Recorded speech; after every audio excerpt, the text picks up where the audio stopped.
అమెరికాలా తాను కూడా ప్రపంచ పెద్దన్న పాత్ర పోషించాలని తెగ తాపత్రయపడుతున్న దేశం చైనా. తన దేశం చుట్టుపక్కల ఉన్న దేశాలన్నింటినీ ముందు తన దురాక్రమణతో కట్టడి చేయాలని భావిస్తుంది. దక్షిణ చైనా సముద్రంపై ఆధిపత్యంతో తిరుగులేని ఆర్థిక శక్తిగా ఎదగాలని తహతహలాడుతున్న దేశం.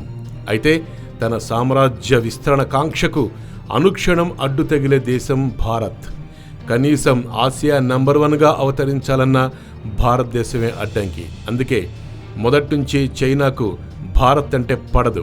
మన సరిహద్దు దేశాలన్నింటితో మైత్రి నెలకొల్పుతూ మనల్ని ఒంటరి చేసే వ్యూహం పన్నుతోంది.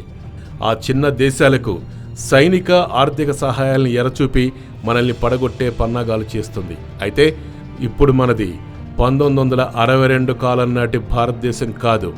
అగ్రరాజ్యం అమెరికా అండగా అపర చాణుక్యుడైన మోడీ నాయకత్వంలో అత్యాధునిక ఆయుధ సంపత్తితో త్రివిధ దళాల అపార శక్తియుక్తులతో భారతదేశం ఇప్పుడు అగ్రరాజ్యాల సరసన టీవీగా నిలబడి ఉన్న దేశం. అయితే చైనా మూర్ఖంగా కయ్యానికి కాలు దువ్వుతోంది. మనతో యుద్ధానికి సై అంటోంది. ఈ నేపథ్యంలో మొదట భారత్ చైనా యుద్ధం నేపథ్యం ఏంటో తెలుసుకుందాం.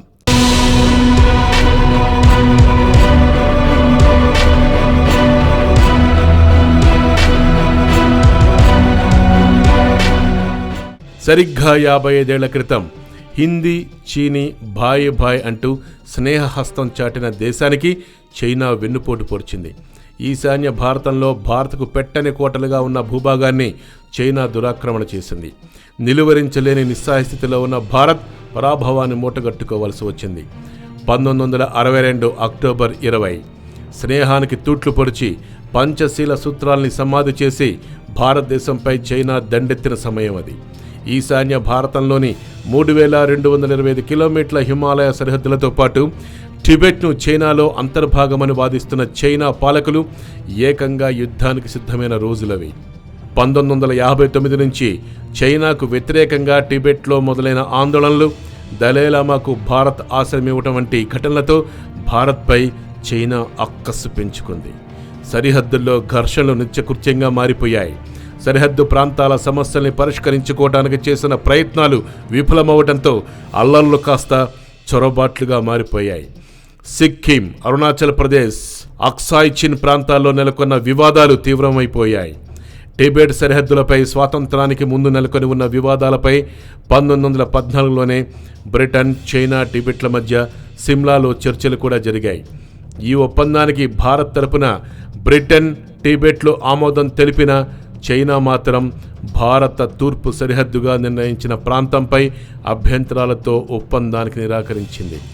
అప్పటి నుంచి తూర్పు సరిహద్దుల్లోని 1,35,148 కిలోమీటర్ల భూభాగంపై భారత అధికారాలను చైనా ప్రశ్నిస్తోంది. ఇవి కాస్త రెండు ప్రాంతాల మధ్య ఘర్షణలుగా మారటంతో 1962లో వివాదాస్పద మెక్మహన్ లైన్ను దాటుకుని చైనా పీపుల్స్ లిబరేషన్ ఆర్మీ సేనలు భారత్లో చొరబడ్డాయి.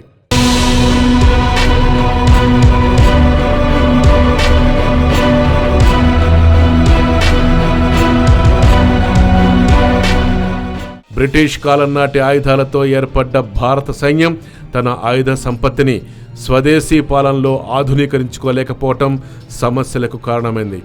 అదే సమయంలో భారత భూభాగాలపై కన్నేసిన చైనా సైన్యాన్ని తరలించడానికి వీలుగా ఏర్పాట్లు చేసుకుంది.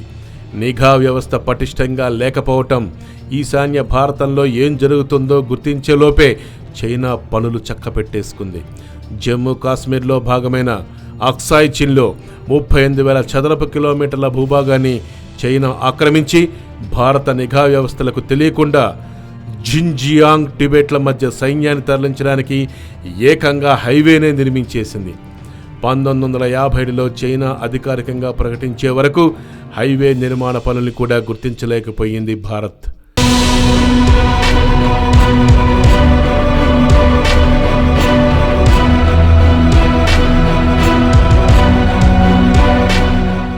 ఆ రోజు అక్టోబర్ 20న సరిహద్దుల్లో కంచె వేస్తున్న భారత బలగాలపై చైనా మెరుపుదాడి చేసింది.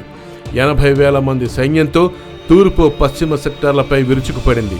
మన సైన్యం 10,000 మంది, చైనా సైన్యం 80,000. ఆ సైన్యాన్ని చూడగానే మన సేనల ఆత్మవిశ్వాసం నీరుగారిపోయింది. 1400 మంది సైనికులు ప్రాణత్యాగం చేశారు. 1000 మంది తీవ్రంగా గాయపడ్డారు. మరో 1000 మంది అదృశ్యమయ్యారు. 4000 మంది సైనికుల్ని చైనా బందీలుగా పట్టుకుంది. అయితే భారతదేశం నిస్సహాయంగా లొంగిపోయింది. 1962 వార్ దేశంపై పెను ప్రభావాన్ని చూపింది. యుద్ధం చేసిన గాయం నుంచి కోలుకోవటానికి భారత జాతికి చాలా కాలమే పట్టింది. ద్వైపాక్షిక సంబంధాలను మెరుగుపరుచుకునేందుకు చైనాతో హిందీ చీనీ భాయ్ భాయ్ అంటూ స్నేహస్తం చాచిన అది చేసిన నమ్మక ద్రోహం నెహ్రూను కలిచివేసింది. యుద్ధం తర్వాత కాలంలో శత్రువు మిత్రులంటూ పాక్ చైనా మధ్య మైత్రి నెహ్రూను ఇంకా కలవరపెట్టింది. ఫలితంగా యుద్ధం ముగిసిన 2 ఏళ్లకే నెహ్రూ అకాల మరణం పాలయ్యారు.